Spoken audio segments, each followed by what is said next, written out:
Now, the LG G4 is the best smartphone of 2015 so far, and it does a great job at combining all those individual features that other smartphones are made of and really tries to put them in a package together that's going to make a phone try to be a super phone but look great and take great pictures, and LG has accomplished that. And I do want to thank AT&T and LG for sending me a couple phones to use for this review. And right now I'm going to start this review kind of different than I've normally done them in the past. I'm actually going to start with the worst things about the phone that I don't like, and then finish with the best things about this phone. And first up is the software, and really just the way the software looks and the overall skin that they use running on top of Android 5.1 Lollipop. Now, it has gotten better over the years, but it still looks a little too cartoony, especially the stock icons look too boxy, and you can change the other icons a little bit around to try to make them a little bit better, but for the most part, LG can definitely take some pointers from other smartphones in the market by making a skin just look better than the original version of the software that it's running on top of. And then another thing is the speaker being on the back of the G4. Again, if it had been on the front or been on the bottom, it definitely would have been better. It still is loud. It's a loud speaker, but because of the design of the G4, it doesn't really leave a lot of room for them to move around certain components of the phone. So we're still stuck with the speaker being on the back. And speaking on the back, you will still find the buttons, including the volume buttons and also the power button on the back of the phone, which does take a little while to get used to. We haven't really used any of LG's phones in the past. But one thing I am really missing on this phone is a fingerprint scanner. So I'll be able to unlock my phone more securely and be able to connect it to different pay accounts. And especially with Google adding fingerprint scanner recognition support inside of Android M, LG G4 will definitely be behind the curve when it comes to that. Now, you still can unlock your phone using the knock feature, where you can actually just tap in a certain combination on your phone while your display is off, and it'll go ahead and securely unlock it and also turn the phone on.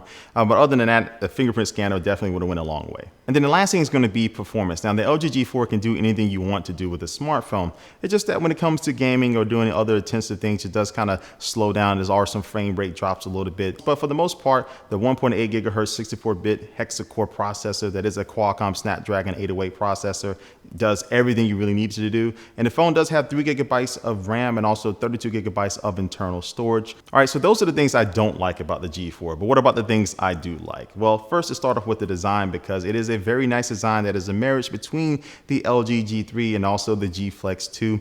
It has a curve to the overall phone, so not just the display, but the back is curved as well. So it will be comfortable to hold in your hand. I really do like the feeling of a curved phone. And one thing that LG has done to make this phone a little bit sexier, a little bit more stylish, is that the back plates now have gotten an upgrade. So one thing is that you will find leather options for your back plate, which is great. And so with the phone being lightweight, once you go to pick up that phone and your fingers kind of brush against that leather, just so silky smooth. I'm getting a little too excited, but it just feels great. And if you haven't experienced leather on a phone yet, the LG G4 is a great place to start with it. But the one advantage of LG having this back plate that you can take off is that you still have access to the battery, and also you still do have a micro SD card slot to expand your storage. And so with the battery life, real quick, to keep it simple, it is all day. It will last you all day, but still, to be safe, you want to put it back on the charger by the time you go to sleep. But I found myself the next day having still about 20-25% left of battery life after using the phone from waking up the previous day. So the battery life is good. Now, when it comes to the display, LG has really gotten it right. It is a Quad HD display coming in at 5.5 inches,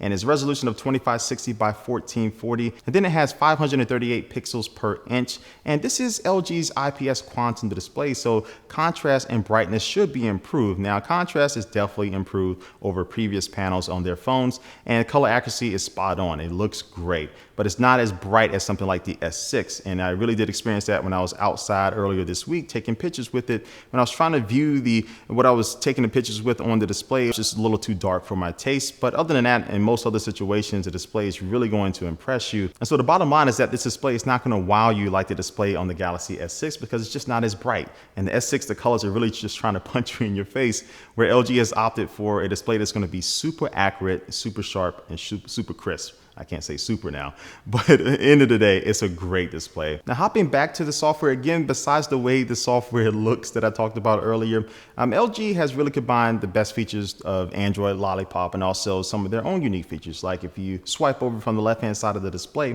you'll access their smart bulletin, which is basically going to be able to notify you of things on your calendar, keep you up to date on your fitness, and also allow you to control your TV with your phone. And with the software, you still have a lot of control over it. You can still customize a lot of things when you start to dive into the settings, and then being able to customize those home touch buttons to really arrange them to your liking. And all these little things really add up to a phone that gives you a lot of control. It really just gives the user a lot of control. And while the display isn't the biggest, it's still 5.5 inches. So dual Windows support, being able to have multiple apps on the screen still does work very well. And so overall, the software is good. It's not the best, but it is good. So it's definitely not gonna be the best feature of this G4, but it's gonna be good enough to make you still feel comfortable and also make you still feel like you have control over a phone. And LG does things just right to be able to marry those two things together. Now, we got all the other stuff out the way, and let's talk about the absolute best thing with this phone, and you guessed it, it is the camera. The front-facing camera is an 8 megapixel camera that gets down to f2.0, so it's gonna be great for selfies in low light situations. But the star of the show is the rear-facing camera, which is a 16 megapixel camera that can get down to f1.8. Yep, f1.8. It has image stabilization, check. It does have their laser autofocus, which is good. Not as good as it may seem on paper, but it still is really good. So check on that. And then with the ability to take raw pictures and also their manual mode, which gives you full control over the camera, from the ISO to the white balance to manual focus, all different things that you will normally find in dedicated cameras or standalone cameras are in this phone. So it really does rival feature-wise some of the best other standalone cameras on the market, not just with features, but also performance. I mean, the pictures are sharp. In some cases, they are a little too sharp, but they're not oversaturated. And so just like the display, LG is really wanting the pictures coming off this camera to look accurate and to look good, and they did a good job on it. Now, low light performance in auto mode is not the best. It definitely gets bested out by the iPhone 6, in my opinion. But when you change into that manual mode, which most people won't be doing, but if you really want to get the best pictures and you change this to manual mode, you can really get some nice impressive shots. And so with me just using this phone in low light situations, I go with manual mode over auto. But when I'm outdoors and plenty of sunlight, I just go with straight auto mode because it's going to just do all the work for me without me having to tinker, but the pictures are still going to look really amazing. And so pretty much all the video that I've been showing you from this camera is 4K. I do have a couple 1080p shots in there, but the camera does a really good job with video as well. So with the camera, with the display, with all the other hardware, and with the software being good enough, LG has really managed to be themselves and not really follow the different trends in the market and really get you what you probably really want in a phone: a great display and a great camera. And so ultimately this phone is a hardware dream, but if you really are focused on the software, that may still tend to make you look elsewhere.